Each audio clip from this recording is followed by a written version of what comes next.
I come from a very commercial perspective. Obviously, here you are in my design studio. We've got an office in Melbourne, Sydney and Brisbane. We're a team of about 70 people. We're by far the biggest firm of what we do in Australia.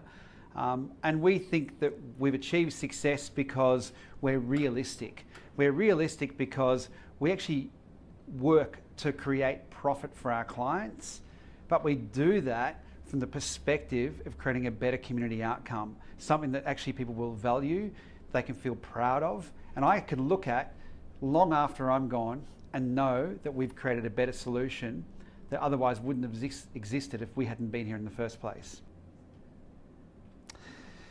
So for me, I decided to create this book. This is my 16th book. It's a kind of a little bit of a hobby of mine. I love publishing and I love books. But it's a bit of a side project outside of the commercial work that we do.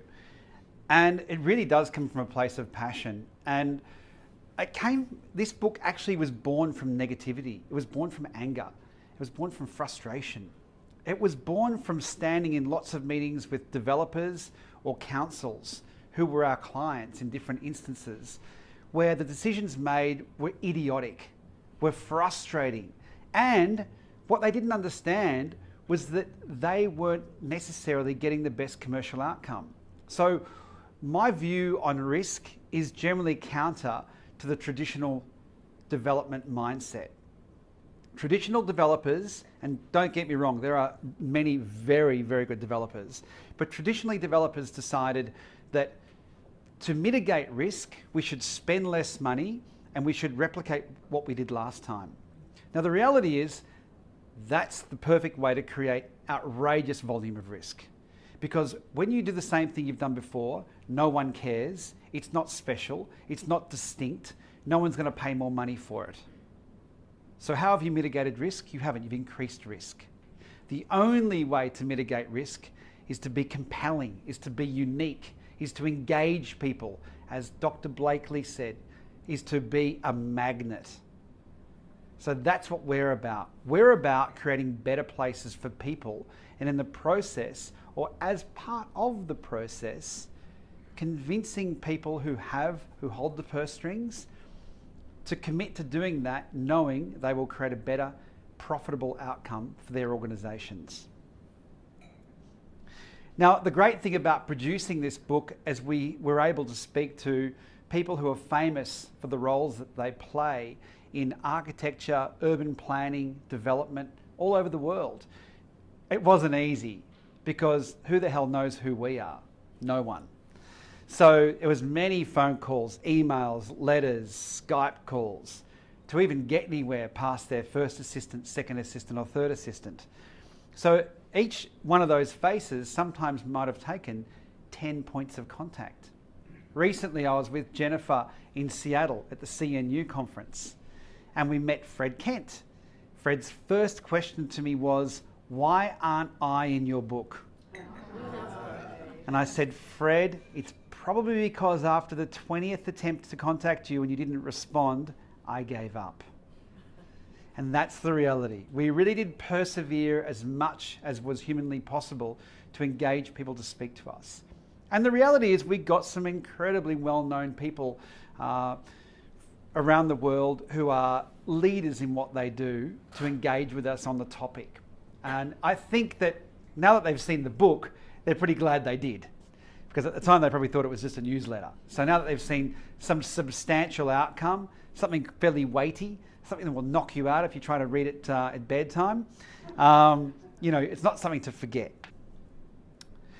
So for any of you who have seen the book, there are 8 chapters. We talk about health and well-being, context, environment and heritage, walkability, movement and choice, higher ideals and improving the quality of life, the Mona effect, which was a standalone chapter on one case study, which I thought was quite unique because people think it's a gallery, but it's more than a gallery, it's a precinct. You can eat and drink there, you can stay there, you can be educated there. Industry, technology and economic competitiveness, very important. Taking action, making change, and finally, legacies and building culture. And these were the themes that we felt were compelling, that we needed to share, we needed to investigate, and we needed to use these topics in the hope that we could educate developers to undertake better practice and for government to rethink the way that they created communities, the way they engaged with their constituents, in the way that they invested in what their places could be in future.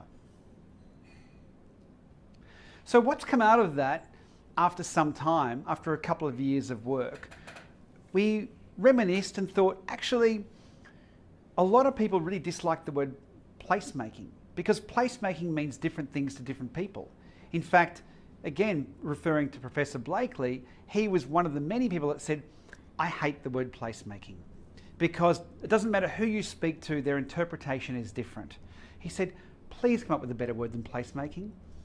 And so in the process of that, that's how we came to call the book The Place Economy. Now, it's obviously not a term, but it's a nice way of talking about what's important. And when we talk about economy, we don't just talk about finance. We talk about the inherent economic value of well-being of community as well as the financial outcome. And so from that, as a business at Hoyne, we've evolved to actually doing what we call place visioning. And what that means is we actually work with developers or local government to think about the dirt they have and what can be created from that dirt from day one.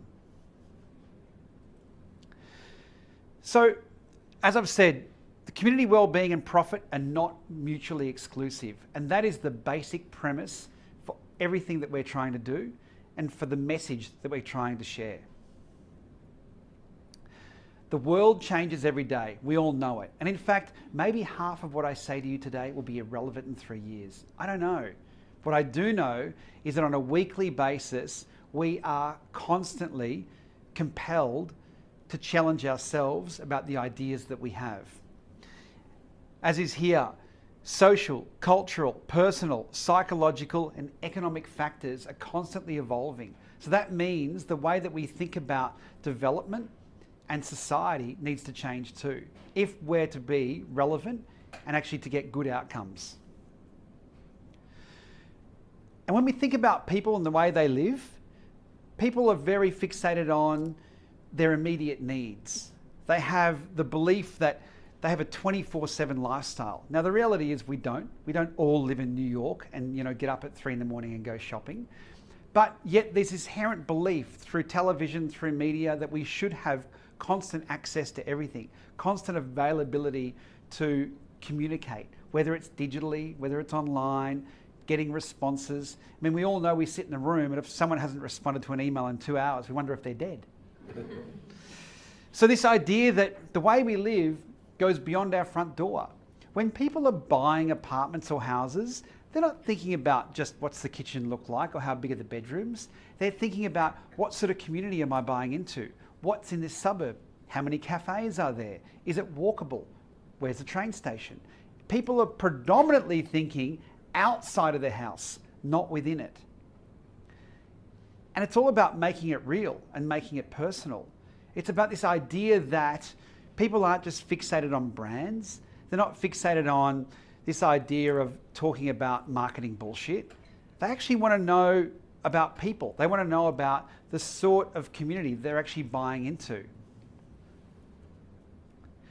We do a lot of work where information is provided to us. And often people talk about, I'm white collar, I'm blue collar, I'm an AB, I'm male, I'm female. There are exponential levels of labels that are appropriated onto people. But the way we see it is a bit different. Because whether you're a 25-year-old DJ or an 85-year-old DJ, it doesn't matter. It's about culture and it's about tribes. It's about what do you connect with? What are your hobbies? Can you have the right conversations? What's meaningful to you? You can't do that basic dumbing down of people because that's not how we live. That's not who we are. And the reality of what happens in development, and think about this, we all know in the process of development, when we're talking about hundreds of millions or billions of dollars, and this is not outrageous, this is our day-to-day work. We go through jobs on a daily basis that are resolving around hundreds of millions or billions of dollars. It's not abnormal at all. But these are obviously huge sums of money. And what happens in these conversations? Well, people want to talk about planning and architecture. And that's great, and it's incredibly important. But what they forget is people. They forget the fact that what we're trying to do is create environments for people. People matter first. So when you talk about this idea of actually going through a process, whether I call it place visioning or somebody else might call it placemaking, it's really easy to have a conversation about the social benefit. Everyone gets it. Everyone says absolutely.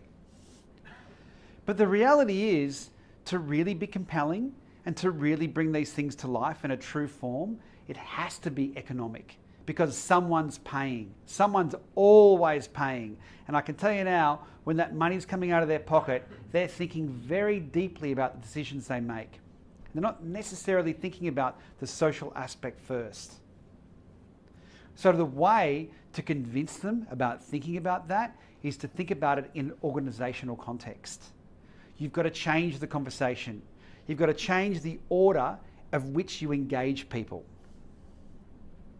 So when you talk about social, it's quite easy, but obviously it's something that we all believe in. A sense of community engagement, increased health and well-being, increased safety, increased pride, and being more inclusive. They're all things we believe make good sense. They're obvious. And when we achieve those things, we know that we live in a better place. But the reality is that money drives most decisions. And if we can actually think about how the money can actually drive better outcomes, then we know if we actually do things that achieve the social outcome, what will happen is that developers will get an increased return on their rate per square metre, whether they're selling or leasing. They will increase the value of their asset. They will get a stronger and more long-term sense of loyalty from the people that they sell to or do deals with. They will facilitate more investment because investors want to be associated with good developers who create better places that are more distinct, that are more compelling. And finally, and very importantly, they will actually facilitate a better process and a better approvals from local councils who won't actually work against them. And I mean, local councils a lot of the time can be quite lazy. Their answer's no before the question's even asked. It'll be yes all the way to the last second, and then it'll be no. But the reality is, if you really can do something unique and compelling, you will engage local council. And if you do that, you save huge amounts of money. You save time, which is then money, but you will actually get everybody on board. And maybe I'm being a little bit altruistic, but the reality is you can have a win-win. If you've got a great idea that's meaningful, you absolutely can have a win-win. But what often gets forgotten when I talk to big business is organizational. Now, brand equity is worth a lot. Now, let me give you one very simple example. If you've got one building here and directly across the road, the identical building, exactly the same, a mirror image, and one is maybe a no-name developer, and I'm just going to use a general example. Let's call it Mirvac. Same developer. I'm telling you now, that will get 4% higher return because people believe in the brand. They always deliver. They're a reliable organization. You can believe in them. They're still going to be there in 50 years. So brand equity counts for a lot. I don't know how many of the people in this room run their own businesses and employ people. But the most difficult thing about running any business is not making profit, is not getting clients, and certainly not doing the work. It's actually engaging the people who work for you. It's about employee satisfaction. And it goes to the next point. It's about attracting the best people and retaining the best people. Because if you've got the best people, you've got the best company. Doesn't matter what industry you're in. That's just a fact. And that is the single most difficult thing about running any company. And if you can get a developer to think about that and say, imagine if you were the best developer, if you did the best developments, the most compelling developments in the market, you are going to have the best employees working for you because everyone will want to work for you.